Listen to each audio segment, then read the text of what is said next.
Dans un monde qui parle sans cesse d'unité et d'intégration, de valeurs communes, on va explorer aujourd'hui une idée radicalement à contre-courant. Oui, tout à fait. Et si le secret d'une société solide, durable, ce n'était pas de gommer les différences, mais au contraire de les organiser Mm, mm. méticuleusement. C'est une piste fascinante. Et pour ça, on plonge des millénaires en arrière, aux origines des sociétés mésopotamiennes. Et notre discussion s'appuie sur quoi exactement? Alors, on se base sur un chapitre d'un livre en préparation par Safa Katchmaz qui s'intitule Introduction à la sociogonie. D'accord. Et pour situer notre guide, Safa Katchmaz est penseur, il est le fondateur de la sociogonie, mais aussi écrivain et historien des religions. On va donc essayer de déchiffrer avec lui comment des civilisations comme Akkad et Sumer se sont bâties sur ce principe d'alliance par la distinction. C'est exactement ça. Et il faut qu'on soit très clair dès le départ. C'est important pour nous. Oui, Dans cette discussion, il nous arrive parfois de faire des interprétations qui vont au-delà des textes de Safa Katchmaz. Il nous arrive aussi de commettre des erreurs. bien sûr. Monsieur Katchmaz n'est bien entendu pas responsable de nos interprétations erronées. Il faut le dire en toute franchise. Absolument. Mais en tant que première lectrice et premier lecteur de ces écrits préparatoires, nous espérons que ces éventuelles erreurs seront accueillies avec compréhension. D'abord de sa part à lui, j'imagine. D'abord, bien sûr, de la part de M. Katchmaz lui-même, mais être les premières à lire ces textes, c'est un sentiment très particulier. Ah, j'imagine. Soudainement levé de nos épaules, comme si une cécité de 2500 ans se dissipait de nos yeux. C'est une image très forte. Alors, entrons dans le vif du sujet.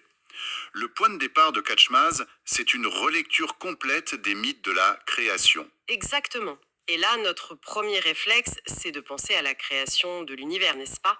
Le Big Bang version antique. Oui, bien sûr. Et c'est là que Katchmaz nous dit stop, vous faites fausse route. Selon lui, ces textes, ils ne parlent pas de la naissance de l'univers, pas de cosmogonie, Il parle de quoi alors? de la naissance de la société. C'est ce qu'il nomme la lecture sociogonique. Le verbe clé dans ces récits, ce n'est pas créer à partir de rien, mais séparer. Séparer. Séparer la lumière des ténèbres, les eaux d'en haut des eaux d'en bas. C'est un acte de mise en ordre. Pour unir durablement, il faut d'abord différencier clairement. C'est intéressant. En quoi cette idée de fondation par la séparation, en quoi ça se distingue des théories plus classiques sur la cohésion sociale? La différence est fondamentale, hein. Celles qui insistent sur une langue commune, une religion? Voilà. Ces théories voient la différence comme un problème à surmonter, un obstacle à l'unité. D'accord. La sociogonie, elle, voit la différence organisée comme la condition même de l'unité. L'objectif n'est pas l'uniformité qui est fragile, mais la complémentarité, qui, elle, est robuste. On crée un système où chaque partie a besoin de l'autre. Précisément parce qu'elle est différente. C'est une architecture sociale, pas une fusion. D'accord, je vois.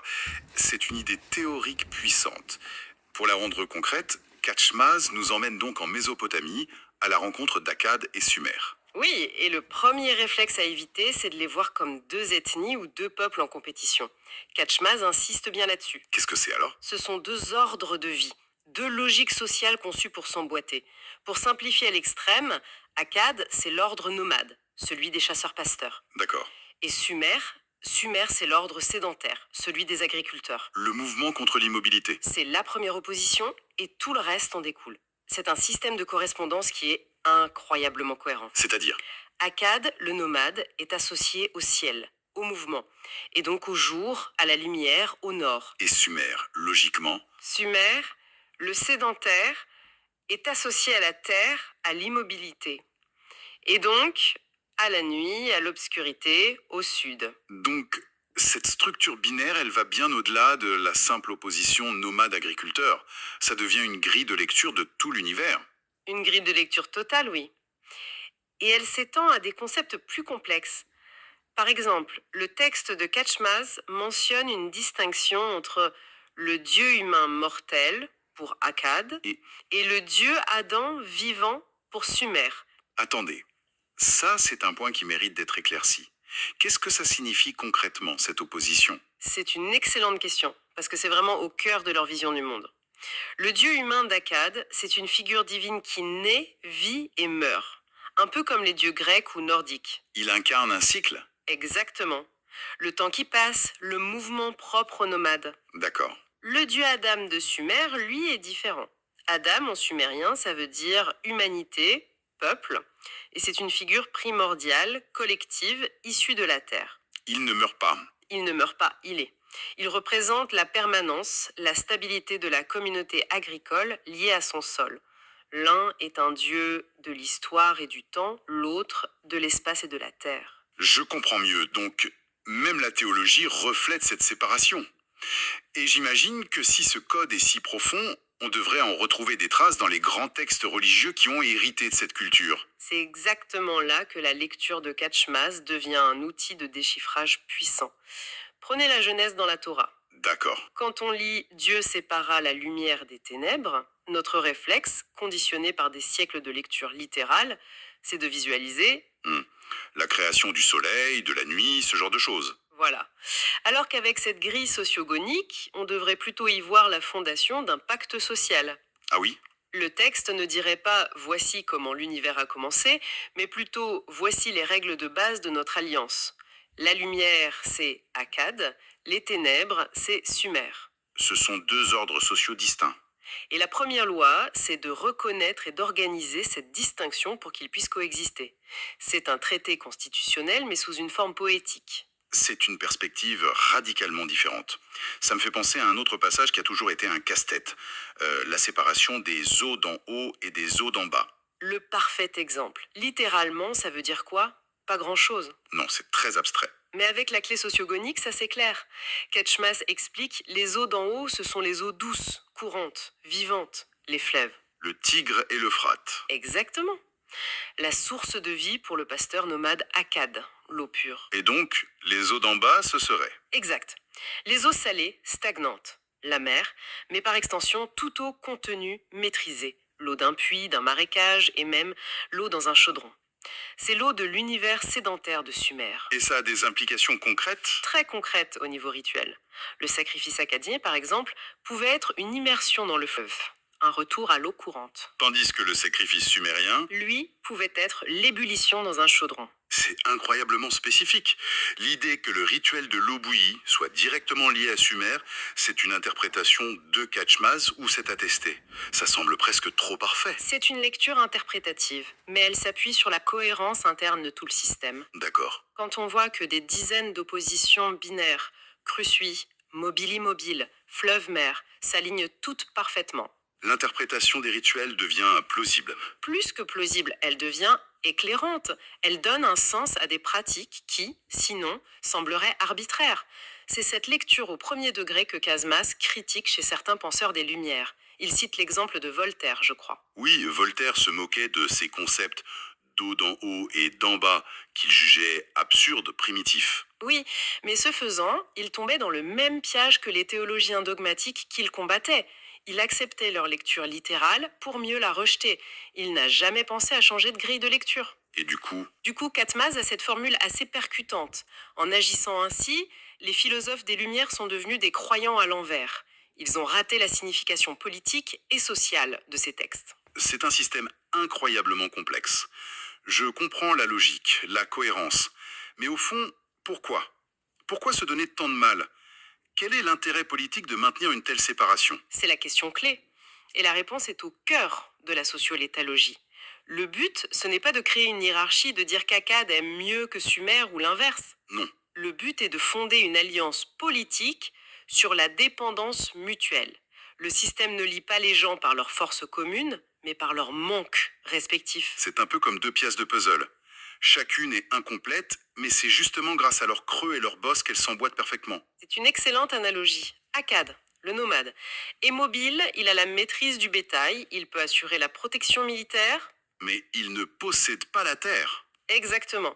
Il ne peut pas stocker de nourriture. Et Sumer, le sédentaire, possède la terre, produit les céréales, les tissus, mais il est immobile. Vulnérables. Chacun est démuni sans l'autre. Voilà. Leur différence n'est pas une source de conflit, c'est la base de leur contrat social. La séparation crée le besoin, et le besoin crée l'alliance. Un système politique qui date de 4000 ans, c'est fascinant d'un point de vue historique, mais ce qui est peut-être le plus audacieux dans la thèse de Kakmas, c'est son affirmation que cette structure n'est pas morte. Absolument. Que même en 2026, elle serait toujours vivante et active dans les cultures qui ont émergé de cette région. C'est une affirmation forte, en effet. Et pour l'étayer, il ne reste pas dans la théorie. Il montre comment cette ancienne grille de lecture peut éclairer des coutumes ou des règles qui nous semblent aujourd'hui opaques. Donnez-nous un exemple concret. Prenons la distinction entre l'or et l'argent dans certaines traditions islamiques. L'or est souvent réservé aux femmes, l'argent privilégié pour les hommes. Oui, c'est vrai. Pourquoi? D'un point de vue moderne, ça semble arbitraire. Mais si on applique la grille mésopotamienne, L'heure serait. l'or, c'est le métal solaire, brillant, associé au ciel, au jour. C'est donc un métal akkadien. Et l'argent, c'est le métal lunaire. Exactement. Plus pâle, associé à la terre, à la nuit. Un métal sumérien.